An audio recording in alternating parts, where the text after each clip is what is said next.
கருப்பன் வர்றான் வழிவிடு அப்படிங்கிற மாதிரி கருப்புடைய என்ட்ரிக்கு எல்லாருமே வழிவிடுற மாதிரியான ஒரு சூழல் தான் வந்திருக்கு. காரணம் வந்து இந்த வீக்ல வந்து ஒரு பெரிய பிளாக் பஸ்டர் ஓப்பனிங் அந்த படத்துக்கு கிடைக்கும். படத்தை கருப்பு அப்படின்னு சொல்லும் போதே நம்ம எப்படி சொல்லலாம் அப்படின்னா, ஒரு தலவாழ இலை போட்டு கருப்புக்கு வந்து ஒரு படையல் வச்சு அந்த படையல்ல வந்து சுருட்டு வச்சு சுருட்டுக்கு அதுக்கான சில விஷயங்கள்லாம் வைப்பாங்க இல்லையா, மதுபானம்லாம் வந்து ஆல்கஹால் வைப்பாங்க, கறி வைப்பாங்க, சோறு வைப்பாங்கிற மாதிரி முழுக்க முழுக்க ஆட்டு நெஞ்சு கறி தனியா மூளை தனியா ஃப்ரை பண்ணி போட்டி வச்ச மாதிரி அங்கங்க வச்சு அவ்வளோ எலிமெண்ட்ஸ் நான் எதுக்கு அது மேட்ச் பண்றேன் அப்படின்னா, கருப்புக்கு எப்படி ஒரு படையல் வைப்பாங்களோ அந்த சாமி நம்பிக்கையில அதே மாதிரி ரசிகர்களுக்கு ஒரு படையலா விருந்தா ஆர்ஜே பாலாஜி இந்த படத்தை வந்து பிரசன்ட் பண்ணியிருக்காரு. இதுக்குள்ள வந்து அப்ப சூர்யா அவர்கள் தான் கடவுளா வர்றாரா அப்படின்னு கேட்டா, படத்துல என்னெல்லாம் எனக்கு பெரிய பிளஸ்ன்னு பட்டதுன்னா, சாய் அபியன் அந்த பையன் வந்து ஃபர்ஸ்ட் மியூசிக் வரும்போது யாரா இந்த பையன்னு கேட்டாங்க, நான் தான் அந்த பையங்கிற மாதிரி நிரூபிச்சிட்டான். லாஜிக்கலா நீங்க பாக்குற வேண்டிய தேவை இந்த படத்துல இந்த லாஜிக் இந்த அதெல்லாம் வச்சீங்கன்னா அந்த படத்துக்குள்ளே வர முடியாது. படம் ஆரம்பத்திலே மக்களே அன்பு வணக்கம். இன்னைக்கு எந்த படத்தை ரிவ்யூ பண்ண போறோம் அப்படின்னா, கருப்பன் வர்றான் வழிவிடு அப்படிங்கிற மாதிரி கருப்புடைய என்ட்ரிக்கு எல்லாருமே வழிவிடுற மாதிரியான ஒரு சூழல் தான் வந்திருக்கு. காரணம் வந்து இந்த வீக்ல வந்து ஒரு பெரிய பிளாக் பஸ்டர் ஓப்பனிங் அந்த படத்துக்கு கிடைக்கும் அப்படிங்கிறத முதல்ல சொல்லிட்டு கருப்பு படத்துக்குள்ள போகலாம். ஸோ கருப்பு படம் இது யாரோட படம் அப்படின்னா, சூர்யா அவருடைய படம். மிக நீண்ட நாளுக்கு அப்புறம் தியேட்டர்ல வந்து ஒரு வெற்றி கொடுக்கணும். சூர்யாவுடைய இடத்தை அதாவது சொல்லியிருந்தார் ஆர்ஜே பாலாஜி முன்பே சொல்லியிருந்தார் படத்தோட டேரக்டர். ஸோ அரசர் அவருடைய கிரீடத்துக்காக வந்துகிட்டு இருக்காரு அப்படின்னு சொல்லிட்டு ஸோ தியேட்டரிக்கல் வெற்றி கொடுக்கணும். கீழே ஒரு பட்டி தொட்டி எல்லாம் பட்டைய கிளப்புற ஒரு பாட்டுன்னு சொல்லுவாங்க, அது மாதிரி பட்டி தொட்டி எல்லாம் பட்டைய கிளப்புற ஒரு படமா இந்த படம் இருக்கணும் அப்படிங்கிறதுக்காக முழுக்க முழுக்க முழுக்க ஒரு கமர்ஷியல் அப்படிங்கிற ஒரு மைண்ட் செட்ல தான் அந்த படம் எடுத்தாங்க.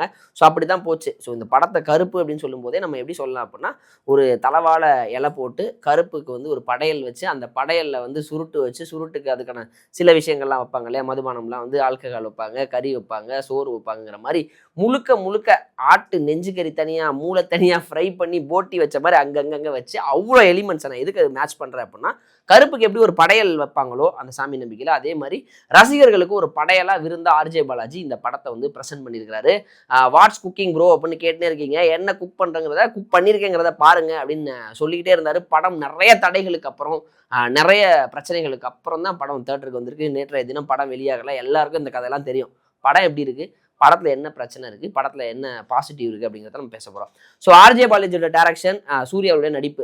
இந்த படத்துல யாரா ஹீரோ அப்படின்னு பார்த்தா, ஃபர்ஸ்ட் 45 நிமிஷம் ஆர்ஜே பாலாஜி இருக்கிறாரு, த்ரிஷா இருக்கிறாங்க, லொல்லு சபா மாறன் இருக்கிறாரு, இப்படி நகருது நட்டி இருக்காரு, சூர்யா அவர்களை காணவே இல்லை. ஸோ 45 நிமிஷமும் படத்துக்குள்ள போகவே இல்லை அப்படிங்கிற மாதிரியான ஒரு தோற்றத்தை ஏற்படுத்தும் போது 45வது நிமிஷம் 40 நிமிஷத்துக்கு அப்புறம் தான் ஹீரோ என்ட்ரி, சூர்யா அவர்களுடைய என்ட்ரி வருது. அது வரைக்கும் ஆர்ஜே பாலாஜி தான் படத்துல வந்து இவர் தான் வில்லனும், அப்ப இவர் தான் முழுக்க எடுத்துட்டு போறாரோ அப்படிங்கிற மைண்ட் செட்டை வைக்கிறாங்க. ஒன்றும் இல்லை, படத்துடைய கோர் கதை. இங்கே இருக்கக்கூடிய நீதிமன்றத்தில் நீதி கிடைக்கிறதா, அங்கே இருக்கக்கூடிய ஒரு சிலர் செய்கிற தவறு, நம்ம எல்லாத்தையும் சொல்லக்கூடாது, ஒரு சிலர் செய்கிற தவறால் ஒட்டு மொத்தமாக அதனால் எத்தனை குடும்பம் பாதிக்குது, எப்படி ஒரு நீதிக்காக வந்து போராட வேண்டிய தேவை இருக்குது. அப்போ நீதிக்காக போராடுறவருக்கு நீதிமன்றம் தான் வந்து ஒரு கடவுளாக இருக்கிறது. அதனால தான் நம்ம லார்ட் அப்படின்னு சொல்கிறோம். அது மாதிரி தான் அங்கே ஒரு லார்ட் இருக்காருல்ல, அவர்கிட்ட வந்து நீங்கள் தப்பிக்க முடியாது அப்படிங்கிற மாதிரி ஒரு கடவுள் தண்டிப்பாரு, உங்களுக்கு கடவுள் பனிஷ்மெண்ட் தருவார் அப்படின்னு வந்து ரொம்ப உள்ள மூட நம்பிக்கைக்குள்ளலாம் போல ஒரு நம்பிக்கை சார்ந்த விஷயத்துக்குள்ள போறாங்க. அப்போ வந்து ஒரு நம்பிக்கை சார்ந்த விஷயம் இருக்கும்போது தப்பு பண்ணால் தண்டனை கிடைக்கும், கோர்ட்ல எப்படி கிடைக்குமோ அது மாதிரி கிடைக்கும் அப்படிங்கிற விஷயத்தை தான் உள்ள கொண்டு வராங்க. ஒரு கோர்ட் இயங்குது, அந்த கோர்ட்ல இவங்க வச்சதுதான் சட்டம், அவங்க எழுதுறது தான் சட்டங்கிற மாதிரி ஒரு ஒரு குழு செயல்படுது. அந்த குழுவால் பாதிக்கப்படக்கூடிய ஒருவர் அங்க போயிட்டு வேண்டுதல் பண்றாரு. அந்த வேண்டுதலுக்காக அந்த கடவுள் வந்து வர்றாரு. அந்த வேண்டுதலை அவருக்காக வந்து பண்ணி கொடுக்க வரும் பொழுது ஒரு மனிதனா வரக்கூடிய ஒரு கதாபாத்திரமா தான் வர்றாரு சூர்யா அவர்கள். கடவுள் வந்து மனிதனா வர மாதிரி ஒரு தோற்றத்தை ஏற்படுத்தியிருக்கிறாங்க. இந்த மனிதர்களோடு போராடி எப்படி அந்த நீதியை பெற்று தர்றாரு, எப்படி மாத்துறாரு அப்படிங்கிறதான் கதை அம்சமா கொண்டிருக்கிறாங்க. ஸோ இதுக்குள்ள வந்து அப்போ சூர்யா அவர்கள் தான் கடவுளா வர்றாரா அப்படின்னு கேட்டா, ஆல்மோஸ்ட் அப்படிதான் ஷோ பண்றாங்க. நீங்க படம் பாருங்க, டேரக்டா நான் ஃபுல்லா சொல்லிட்டேன் அப்படின்னா நல்லா இருக்காது. கதையோட கருவலை தான் ஒரு நீதிமன்றத்தில் நடக்கக்கூடிய தவறுகளை தட்டி கேட்பதற்காக அந்த நீதி வந்து அநீதியாக மாறி மறுக்கப்பட்ட ஒருத்தர் போய் மன்றாடுறாரு, அந்த வளாகத்தில் இருக்கக்கூடிய ஒரு கடவுள்கிட்ட மன்றாடுறாரு. அந்த கடவுள் கருப்பசாமியாக எல்லை சாமியாக சூர்யா அவர்கள் வர்றாரு. அந்த எல்லை சாமி அந்த கோர்ட் வளாகத்துக்கு உட்பட்டு, அந்த கோர்ட்டுக்கு ஒரு எல்லை சாமினா அவர் ஜட்ஜு. ஸோ அந்த உங்களுக்கெல்லாம் ஒரு ஜட்ஜ் இருக்காரு பார்த்துக்கோங்க அப்படிங்கிற மாதிரி அந்த ஜட்ஜ்மெண்ட் கொடுக்கறத தான் எடுத்து வந்து படத்துக்குள்ள சேர்க்குறாங்க. ஸோ இதுதான் படத்துடைய கதை. ஸோ படத்துடைய சர்ப்ரைஸ் மூமெண்ட்ஸ் என்ன, படம் எப்படி இருக்குது அப்படின்னு கேட்டால், படம் வந்து பக்கா ஒரு தியேட்டர் மெட்டீரியல், ஒரு காந்தாரா மாதிரியான ஒரு தோற்றத்தை இறுதியிலலாம் கொண்டு வந்துடுறாங்க. படம் வந்து கடைசியிலலாம் சிலர்லாம் அந்த எப்படி எக்ஸ்ட்ரீம் போயிட்டாங்க அந்த உணர்ச்சிகளை கட்டுப்படுத்த வந்து தவிர இது எக்ஸ்ட்ரீம் போயிட்டாங்க. அந்த அளவுக்கு வந்து சிலர் அந்த சாமி ஆடுறன்னு சொல்கிற நிலைமைக்கு கூட போய் ஆடினாங்க. அந்த அளவுக்கு ஒரு கூஸ்ப மூமெண்ட்டாக இருந்தது. நம்ம ஊர் தெய்வம், எல்லை தெய்வம், காவல் தெய்வம் அப்படின்னு நம்ம வழிபாட்டு முறைகளில் தோன்றிய கருப்பசாமி, 18ஆம் படி கருப்பு அப்படிங்கிற விஷயங்களை தான் உள்ளே கொண்டு வந்து நம்மக்கிட்ட சொல்கிறாங்க. அதுக்குள்ளே ஓவராக நமக்குள்ள டோஸ் எதுவும் பண்ணலை, மேலோட்டமாக அப்படி சொல்லிட்டு விடுறாங்க. பட் அந்த கிளைமேக்ஸில் அந்த பாட்டு, அந்த டான்ஸு, அந்த எல்லாமே அந்த ஒரு கோரியோகிராஃபிங்கெல்லாம் பார்க்கும்பொழுதே அவ்வளோ அமேசிங்காக, அவ்வளோ கேமரா ஒர்க்ஸும் சரி, எடிட்டிங்கும் சரி, கிராஃபிக்ஸும் சரி, அவ்வளோ உண்மையாலுமே அருமையாக இருந்தது. அதில் மாற்று கருத்தே கிடையாது. ஸோ இந்த படத்துடைய அந்த கோரியோகிராஃபர் வந்து தான் ஸ்டண்ட் கோரியோகிராஃபர் விக்ரம் மூர். இவர் வந்து கேஜிஎஃப் அண்டு காந்தாராலாம் பண்ணவர் இல்லையா, அப்படியே அந்த உங்களுக்கு டிட்டோவாக பார்க்க முடியுது. அந்த பார்த்தாலே இவர் அந்த அந்த சாயல் வந்து உங்களுக்கு நல்லாவே தெரியுது. ஸோ இப்படி தான் படம் வந்து நகர்ந்தது. இதுக்குள்ளே இப்படி தான் இருந்தது. ஸோ படத்தில் என்னெல்லாம் எனக்கு பெரிய ப்ளஸ்ன்னு பட்டதுன்னா, சாய் அபியங்கர் அந்த பையன் வந்து ஃபஸ்ட்டு மியூசிக் வரும்போது யாரா இந்த பையன்னு கேட்டாங்க. நான் தான் அந்த பையங்கிற மாதிரி நிரூபிச்சிட்டான். ஏன்னா அந்த படத்துக்கு அப்புறம் 74 படம் கமிட் ஆகிட்டான்னு ஆர்ஜே பாலாஜி கலாய்ச்சிட்டுப்பார். வீட்டுக்கு போனால் ஹெலிகாப்டர் நிற்குதுங்கன்னு கலாய்ச்சிருப்பார். உண்மையிலே இந்த என்டையர் படத்தை சில இடங்களில் தொய்வு ஏற்படுற மாதிரி ஃபர்ஸ்ட் ஹாஃபில் தோணுனா கூட அந்த மீண்டும் மீண்டும் காடு மோடு ரிப்பீட்டு, கருப்பை மரம் வழிவிடு, ஸோ கருப்பா கூடவா அப்படின்ட்டு அந்த அந்த வரிகளை போட்டு நம்மளை என்கேஜ் பண்ணி படத்துக்குள்ளே இழுத்துட்டு போகிற விஷயம் இருக்குல்ல, அதை வந்து பக்காவாக பண்ணியிருக்கிறாரு. எப்படி இந்த படத்தை அதோட ஒப்பிட தேவையில்லை. அதனால ஒரு டியூட் படம் சொல்கிறேன். டியூட் படத்தில் வந்து என்ன ஒரே 2 பாட்டை போட்டு திருப்பி போட்டு படத்தை தேத்திட்டேன்னு அப்படின்னு சும்மா சொல்லிட்டு அது மாதிரி கருப்பு படத்தில் அந்த பாடல்கள் வந்து ரொம்பவே நம்மளை அந்த கட்டி ஸ்க்ரீனோட வைக்குது. ஸோ அந்த சீன்ஸ் வரும்போது, அந்த பாட்டு வரும்போது நம்மளை வந்து கரெக்டாக இழுக்குது. அந்த அளவுக்கு வந்து மியூசிக் வந்து திகட்டுற அளவுக்கு இல்லை, என்னடா போட்டு அப்படிங்கிற அளவுக்கு இல்லை, பரவாயில்ல. அது உங்களை என்த்து பண்ணிக்கிட்டே இருக்குது, உங்களுடைய ஆர்வத்தை தூண்டுது, உங்களுக்குள்ள ஒரு ஒரு ஒரு ஒரு வைப்ரேட் வரும் இல்லையா, அந்த மாதிரியான ஒரு மூடை தான் வந்து இந்த படத்தை வந்து செட் பண்ணியிருக்காங்க. ஸோ சாய் அபியங்கருடைய அந்த பாடல், அந்த மியூசிக்ஸ் எல்லாமே ஒர்க் ஆகிருக்குன்னு சொல்லணும்.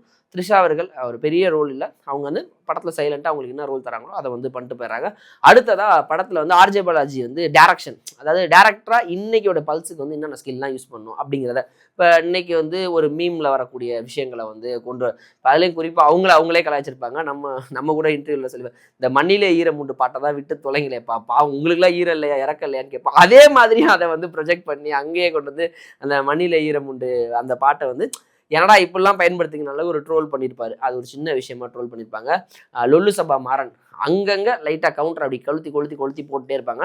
ஸோ படத்தில் இப்படி சிரிப்பதற்கு இப்போ ஆர்ஜே பாலாஜி வந்து நிறைய கமெண்ட்ரி பண்ணக்கூடியவர், கவுண்டர் கொடுக்கக்கூடியவர். ஸோ அவர் தன்னோட பாணியில் அங்கங்கே வைக்கணுங்கிறதுக்காக தன்னோட இண்டிவிஜுவலை பயன்படுத்திடணும், தெரியப்படுத்திடணும், தனக்கான ஒரு ஸ்பேஸை வந்து நம்ம எடுத்துக்கணுங்கிறதுக்காக அதை நிறைய முயற்சி பண்ணியிருக்காரு. அதில் ஆக்சுவலி ஒரு பிக்கஸ்ட் என்னன்னா, ரொம்ப ஆர்ஜே பாலாஜி ஒரு காலத்தில் பண்ணுறது ஒரே ஒரு அஞ்சான் படத்துக்கு 5 டிக்கெட் இருக்கு வரியா அப்படின்னாரு. சூர்யா அவர்கள் ஸ்போர்ட்டிவாக எடுத்துகிட்டு அதை கடந்து வந்தார். அதே ஆர்ஜே பாலாஜி சூர்யா அவர்களை டைரக்ஷன் பண்ணுற ஒரு காலம் வந்துச்சு. இவர் அதை ரொம்ப கேஷுவலாக வந்து மூக்குத்தி அம்மன் படத்துக்கு 3 டிக்கெட் இருக்கு வரியா அப்படின்னு ஒரு டைலாக் வைக்கிறாங்க. அவ்வளோ ரொம்ப பார்க்கவே சந்தோஷமா இருக்கு. ஏன்னா ஒரு ஆரோக்கியமாக சொல்லுவாங்க இல்லையா, அந்த மாதிரி ஒரு ரிவெஞ்ச். இந்த மாதிரி அங்கங்கே நிறைய பாயிண்ட்ஸ் வந்து ஹூக்ஸ் வச்சாங்க. அது எல்லாமே வந்து அப்ரிஷியேட் பண்ணுற விதமாக தான் இருந்துச்சு. எதுவுமே இருக்கல. டக்குன்னு பார்த்தா சடனாக வந்து விஜய் சாரோட கேமியோ, அஜித் சாரோட கேமியோ அப்படின்னு சினிமாவை உள்ளே கொண்டு வந்துடுறாங்க. என்னன்னு பார்த்தா அங்கங்கே கேமியோ, சாக்லேட் காஃபி அப்படின்ட்டு அதெல்லாம் உங்களுக்கு படம் பார்த்தா புரியும். ஏன்னா டேரக்டர் ரிவீல் பண்ணக்கூடாதுல்ல. ஸோ படம் பார்த்தா புரியும். டக்குன்னு லியோ காஃபி ஷாப் வருது, டக்குன்னு நம்ம நண்பர் காஃபி ஷாப்புங்கிறாங்க. ஸோ ரெஃபரன்ஸ் வச்சுருக்காங்க. விஜய் சாரோட ரெஃபரன்ஸும் அங்கங்கே இருக்கிறது. ரெஃபரன்ஸ் தான் சின்ன விஷயங்கள் இருக்குது. அஜித் சாரோட ரெஃபரன்ஸுமே வந்து இருக்குது. உண்மையிலுமே அங்கே வந்து நீங்கள் பார்த்தீங்கன்னா தெரியும், அங்கங்கே இருக்குது. சூர்யா சார் ரெஃபரன்ஸுமே இருக்குது. சூர்யா சார் படத்தை சூர்யா சார் ரெஃபரன்ஸ் ஆனால் அது படம் பார்க்குறவங்களுக்கு போய் ஆல்மோஸ்ட் நம்ம சொல்ல வேணாம்னு நினச்சாலும் இன்னைக்கு சமூக வலைதளத்துடைய தாக்கம் அதிகமாக இருக்கனால இந்நேரம் 7 ஸ்டேட்டஸ் வச்சுருப்பாங்க, எல்லாருக்குமே தெரிஞ்சிடும். சூர்யாவோட ரெஃபரன்ஸ் அப்படின்னா அவருடைய படத்துல இருந்தே சில காட்சிகள் ரெஃபரன்ஸ் இருக்குது. கடைசியில் எல்லாருக்கும் ரெஃபரன்ஸ் வச்சுட்டு டேரக்டர் அவருக்கு வைக்காம விடுவாரா? டேரக்டரும் தன்னுடைய படத்தோட ரெஃபரன்ஸை கொண்டு வந்து படத்திலே வச்சிட்டார். ஆர்ஜே பாலாஜி எப்படி எல்கேஜின்னு வச்சாரோ யூகேஜின்னு வச்சிட்டார். யூகேஜின்னு வச்சுட்டு அவரும் வந்து அதாவது யூகேஜி உசலம்பட்டி கிங் காந்தி அந்த மாதிரி ஏதோ சம்திங் ஒரு நேம் வச்சுக்கிட்டு வர்றாரு. ஸோ அப்படி தான் ஒரு தோற்றத்தை ஏற்படுத்தியிருக்காங்க. ரெஃபரன்ஸ் அங்கங்கே வச்சிருக்காங்க. எதற்காக இன்னைக்கு அப்படின்னா, இன்னையோட youngsters pulse, meme, troll, content of material, அதில் பயன்படுத்துகிற வார்த்தை இன்னைக்கு என்ன ட்ரெண்டில் இருக்கோ அதெல்லாம் கொண்டு வந்து மேட்ச் பண்ணணுங்கிறதுக்காக மட்டும்தான் அதெல்லாம் பண்ணியிருக்காங்க. ஸோ அதெல்லாம் சிரிக்கும்படியாக இருக்குன்னா சிரிக்கும்படியாக இருக்கு. ஏன்னா அதையும் ஓவர் டோஸ் பண்ணல, போட்டு வெறும் மீம் கண்டென்ட்ல வரதை மட்டுமே வச்சு போங்க படமாக எடுத்துடல. அங்கங்கே கரெக்டாக படம் 2 நிமிஷம் போதா ஒரு டேல, ஒரு 5 நிமிஷம் போதா ஒரு கவுண்டர், இப்படி அங்கங்கே பண்ணும்பொழுது நம்மளை வந்து படம் வந்து போர் அடிக்கிற ஒரு சூழலையோ அல்லது ஃபோனை பார்க்க வேண்டிய தேவையோ ஏற்படுத்தலை. அங்கங்கே ஒரு கவுண்டர் வருது, அப்படி சிரிக்கிற நேரத்தில் அந்த ஒரு பாட்டு பிஜிஎம்மோட நம்மளை வந்து என்கேஜ் பண்ணுறாங்க. ஸோ அந்த ஸ்க்ரீனுக்கும் நம்ம ஐஸ்க்குமான ஒரு கான்டாக்ட் இருக்குல்ல, அது தொடர்ந்து இருக்கிறதா தான் என்னால் பார்க்க முடியுது. அப்படி தான் ஸ்க்ரீனில் இருந்த பார்த்த எல்லாருமே பார்த்தாங்க நான் நம்புகிறேன். மேபி படம் பார்க்குறவங்களுக்கு எல்லாருக்கும் அது பிடிச்ச ஒரு படமாக இதை மாற்றணும்னு ரொம்ப எஃபர்ட் போட்டிருக்காங்க. லாஜிக்கலாக நீங்கள் பார்க்க வேண்டிய தேவையில்லை. இந்த முடத்தில் இந்த லாஜிக் இந்த அதெல்லாம் வச்சிங்கன்னா அந்த படத்துக்குள்ளே வர முடியாது. படம் ஆரம்பத்திலே கடவுள்கிட்ட சேலஞ்ச் பண்ணுறது தான் கான்செப்டே. நீ தான் கடவுளாச்சுல்ல, உன் பவரை யூஸ் பண்ணால் மாற்றி காட்டுங்கிற சத்தியம் வாங்குறாரு. அந்த சத்தியத்தை வச்சு தன் கடவுள் பவரை எந்த அளவுக்கு பயன்படுத்தியும் பயன்படுத்தாமலும் அதை வந்து சரி பண்ணுறாங்கிறதான் கதையாக வந்திருக்கு என்டையராக. ஸோ இப்படி தான் படம் முழுக்க ட்ராவல் ஆகிருந்தது. என்டையராக இந்த படம் எப்படி இருந்தது அப்படின்னு கேட்டால் எனக்கு உண்மையிலே பிடிச்சிருந்தது. நெகட்டிவ் ஃபீட்பேக்காக வரக்கூடியவர்கள் ஒருத்தரும் அந்த படத்தை பார்க்குற கண்ணோட்டத்துலேருந்து மாறுபடும். நான் தான் திருப்பி சொல்லிட்டேன், லாஜிக் அப்படிங்கிற விஷயங்களை படத்தில் முதல்ல வச்சிங்க அப்படின்னா அடுத்தடுத்தது கேள்விகளாக வைக்கலாம். அதெல்லாம் இல்லை, இது ஒரு படம், இன்றைக்கி இருக்கிற சின்ன பசங்கள் நீங்கள் வந்து ஒரு நம்பிக்கைக்குள்ளே இழுக்காமல் ரொம்ப சிம்பிள், ஒரு தவறு செய்தால் தண்டனை உண்டு அப்படிங்கிற ஒரு கான்செப்டில் வருங்க, அவ்வளோதான். மற்றபடி இல்லை. இன்றைக்கி இருக்கிற குழந்தைங்க இன்னையோட ஜென்ரேஷன் பசங்களுக்கு டக்குன்னு ஒன்று என்ன ப்ரோ 2026 ஒரு சாமி படம் எடுத்து வச்சுருக்காங்களா ப்ரோ அப்படின்னு கேட்டால் அந்த அதான் சொல்லி சொல்கிறேன்ல, எதையும் இங்கு ஓவர் டோஸ் செய்யப்படலை. கடைசியில் வந்து ஒரு ஸ்பீச் கொடுத்துட்றாங்க. ஸோ எல்லாமே மீண்டும் மீண்டும் மீண்டும் சுற்றி சொல்லும் பொழுது தவறு செஞ்சால் தண்டனை இருக்குது. இங்கே பயத்தினால தான் தவறு செய்யாமல் இருக்கான். தவறு செய்யணும்னு நினைக்கிறவங்க கூட ஒரு பயம், ஐயோ அப்படின்னு பயத்தினால தான் தவறு செய்யாமல் இருக்கானே தவிர அவன் தப்பு செய்யக்கூடாதுன்னு நினைக்கல அப்படிங்கிறத அழுத்தம் திருத்தமாக சொல்கிறாங்க. அது வந்து ஒரு நல்ல சைனாக இருக்குது. எனிவேஸ் படம் ஓவரால் ஒரு நல்ல படமாக, ஒரு வெற்றி படமாகத்தான் அமைந்திருக்கிறது. சூர்யாவுக்கு ரொம்ப நாளுக்கு பிறகு பட்டி தொட்டி எல்லாம் பட்டைய கிளப்புற ஒரு படமாக பலரும் குடும்பமாக ஆக்சுவலி இந்த படத்துக்கு நீங்கள் வந்து பெண்களை தவறாக காட்டுறதோ மது போதை அது சார்ந்த ஒரு காட்சிகளோ பொதுவாகவே நம்ம இந்த இடத்துல நம்ம குறிப்பிட்டு சொல்லலாம். சூர்யா அவருடைய படம் பெரும்பாலும் அதை வந்து அவர் நிறைய அவாய்ட் பண்ணியிருக்கிறாரு. நிறைய விஷயங்கள் அவாய்ட் பண்ணியிருக்காரு. மது இதெல்லாம் வந்து பெரிதாக காட்டுறதில்ல, அங்கங்கே சில படங்கள் தான் மோஸ்ட்லி அவாய்ட் பண்ணக்கூடிய நபராக தான் இருந்திருக்கிறாரு. அந்த வகையில் இந்த படத்திலும் அப்படி எந்த ஒரு வல்கரான காட்சியோ முகம் சொல்லிக்கிற காட்சியோ அல்லது ஆஹா என்னப்பா இப்படி இருக்குங்கிற எதுவுமே போல குழந்தைங்களோட கூட்டிகிட்டு போய் இந்த படத்தை பார்க்குற அளவுக்கு ஒரு படமாக கொடுத்துருக்குறாங்க. காரணம் லீவு, ஃபெஸ்டிவல், தேட்ரு, கலெக்ஷன் இப்படி நீங்கள் எத்தனையா பிரித்தாலும் சரி எல்லாத்துக்கும் சூட் ஆகிற ஒரு படமாக கொடுக்கணும்னு முடிவு பண்ணி நல்ல ஒரு ஹார்ட் ஒர்க் பண்ணி ஒரு படத்தை கொடுத்துருக்குறாங்க. ஸோ ஆக மொத்தம் இந்த படம் எனக்கு பிடிச்சிருக்கிறது. படம் பார்த்தவங்க வேறு ஏதாவது இதெல்லாம் நல்லா இல்லையோ அப்படிங்கிற ஒப்பீனியன் இருந்தாலும் சொல்லுங்கள், பொறுத்திருந்து பார்ப்போம். எனிவேஸ் அதில் கடைசியில் கிளைமேக்ஸ் இருக்குது, சிங்கம் சூர்யாலாம் வர்றாரு. அது மட்டும் இல்லாமல் ஆர்ஜே பாலாஜி விசஸ் இன்னொரு சூர்யா ஒரு ஃபைட்டோட லீடு கொடுக்குறாங்க. பார்ட் 2 வந்துச்சு, சிங்கம் சூர்யாவும் வந்தார். வெயிட் பண்ணி பாருங்கள். ஸோ படம் பார்த்தவங்க உங்கள் ஒப்பீனியன் சொல்லுங்கள். நன்றி.